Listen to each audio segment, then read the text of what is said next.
Palestinarren aldarrikapena, Israelen genozidioari stop, bat egin dute armailetan zaleek, aho batez mezu argia da, eta bestetik Euskal Selekzioaren ofizialtasuna Palestinan hamada izango datean, Wahdi, Yasser Hamed, Leioan jaiotako futbolaria, Shawafta eta Maula bokatzen.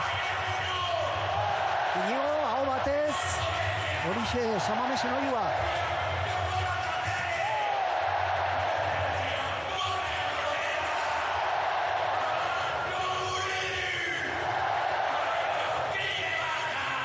Amaikakoak emango dizkizuegu Euskal Selekzioan, Jagoba Arrasate hautatzaile, aurten Mikel Labaka laguntzaile lanetan Aitor Fernandez izango datean.